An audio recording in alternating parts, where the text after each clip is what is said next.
Hello friends, government 24/7 के अंदर आपका हार्दिक स्वागत है। तो आज अपने वैकेंसी लेके हैं, वो लेके हैं इंडियन एयर फोर्स की।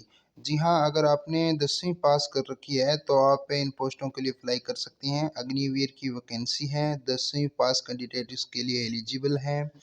तो इसका ऑफिशियल नोटिफिकेशन अपने डाउनलोड करते हैं और इसकी सैलरी क्या रहेगी, कैसे अप्लाई करना है, इन सारी बातों पर आज चर्चा करते हैं। तो इसका ऑफिशियल नोटिफिकेशन डाउनलोड करते हैं। तो ये रहा इसका ऑफिशियल नोटिफिकेशन है।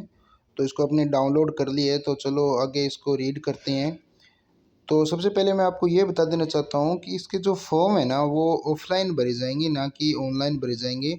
ऑफलाइन फॉर्म को आपको भरकर जो है पोस्ट ऑफिस से आपको इसको उनके जो पता दिया हुआ है उस पर आपको भेजना होगा। तो सबसे पहले अगर बात की जाए इसकी एलिजिबिलिटी क्राइटेरिया की बात की जाए, तो जो जिनका जन्म जो है 28 दिसंबर 2002 से 28 जून 2006 के बीच जिनकी भी डेट ऑफ बर्थ है वो इसके लिए अप्लाई कर सकते हैं। अपर एज की इसके अंदर बात की जाए तो 21 साल के इसके अंदर अपर एज रखी गई है। जिस कैंडिडेट 21 साल अगर एज से कम है तो वो उसके अंदर अप्लाई कर सकता है। मेरिट स्टेटस की अगर बात की जाए तो अनमेरिड कैंडिडेट इसके लिए अप्लाई कर सकते हैं। Only for unmarried male candidate, तो इसके लिए फीमेल अप्लाई नहीं कर सकती हैं। जो भी मेल कैंडिडेट है अनमेरिड है तो वो इसके लिए अप्लाई कर सकता है। अगर आगे बात की जाए इसकी एजुकेशन क्वालिफिकेशन की, तो एजुकेशन क्वालिफिकेशन जो है इसके लिए आप कैंडिडेट सोल्ड है पास मेट्रिकुलेशन एग्जामिनेशन। तो इक्विवेलेंट एग्जामिनेशन मतलब है, कहने का ये है कि आपने 10वीं पास कर रखी हो किसी भी मान्यता प्राप्त बोर्ड यूनिवर्सिटी से। अगर आपने 10th पास कर रखी है तो आप इसके लिए अप्लाई कर सकते हैं।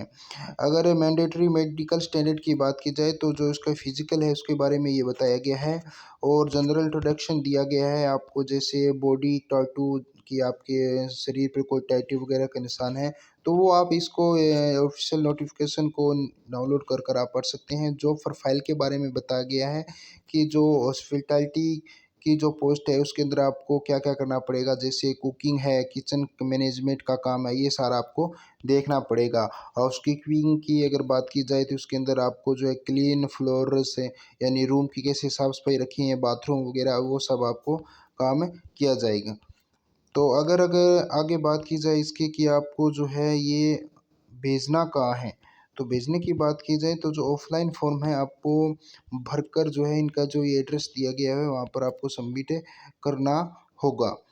तो ये सारे जो है इसके एड्रेस दिए हुए हैं, आप इन पे सबमिट कर सकते हैं। आगे अगर बात की जाए इसकी जो है ये बहुत सारे सेंटर दिए हुए हैं, तो मैं इनको मिनिमाइज कर देता हूँ। आगे इसकी सैलरी की बात की जाए तो जैसा कि आपको पता है कि ये एक अग्निवीर की स्कीम के तहत वैकेंसी निकली है। तो इसके अंदर जो पहला साल आपका रहेगा उसके अंदर जो आपकी 30,000 रुपये मंथली होगी, जिसमें से आपको 21,000 रुपये अप्रोक्सीमेटली मिलेंगे, क्योंकि 9,000 रुपये जो है इसके अंदर आपको डिटेक्ट होते हैं पर मंथ है कि जो ये 9,000 रुपये करते हैं। और ये जो है आप रिटायरमेंट होते हैं तब आपको ये जो है एक साथ मिल जाते हैं। तो पहले साल आपकी 30,000 रहेगी, दूसरे साल 33 साल 36,000 40,000 ये आपकी सैलरी रहेगी। तो ये भी जो है 9 के साथ आपके बढ़ते जाएंगे करते जाएंगे और लास्ट में जो है आपको जैसे ही आप 4 साल कंप्लीट करते हो तो आपको जो है वो 5 लाख है के समथिंग आपको पैसे ये वापस आपको रिटर्न के रूप में मिल जाते हैं। तो जो भी कैंडिडेट है जिसने भी 10th पास कर रखी है और अनमेरिड मेल कैंडिडेट है तो वो इसके लिए अप्लाई कर सकता है। इसका अप्लाई जो है वो आपको ऑफलाइन ही करना पड़ेगा। तो जो इसका ऑफलाइन का फॉर्म है वो मैं आपको बता देता हूँ कि आपको कैसे भरना है और इसके अंदर आपको डॉक्यूमेंट वगैरह है वो क्या क्या लगाने हैं। तो ये इसका जो है ऑफलाइन फॉर्म है, यहाँ पर आपको अपनी फ़ोटो लगानी है, ये रोल नंबर वगैरह ये जो कुछ है ये आपको नहीं भरना है। 10वीं के मार्कशीट के अकॉर्डिंग आपको ये फॉर्म जो है वो फिलअप करना है। नेम ऑफ द एप्लीकेशन आपको नेम लिखना है, आधार कार्ड नंबर लिखना है, फादर नेम लिखना है, फादर प्रेफरेंस देनी है यानी वो क्या काम कर, मदर का नाम लिखना है, डेट ऑफ बर्थ लिखनी है। तो ये सारा आपको जो है फिल करना है। यहाँ पर अपनी जो 10वीं की मार्कशीट है वो बतानी है, roll number, university certificate number ये जो भी है आपको बतानी है। 12वीं की अगर है तो आप बता सकते हैं, नहीं तो आप इसे ऐसे ही छोड़ सकते हैं। तो ये जो है ऑफलाइन फॉर्म है, ये आपको भरकर 10वीं की मार्कशीट की फ़ोटोकॉपी वगैरह लगाकर वो जो आपको वहाँ पर बाय पोस्ट आपको भेजनी है। तो ये इसका फॉर्म है जो कि मैंने डिस्क्रिप्शन में दे दिया है, तो आप इसको डाउनलोड कर सकते हैं। तो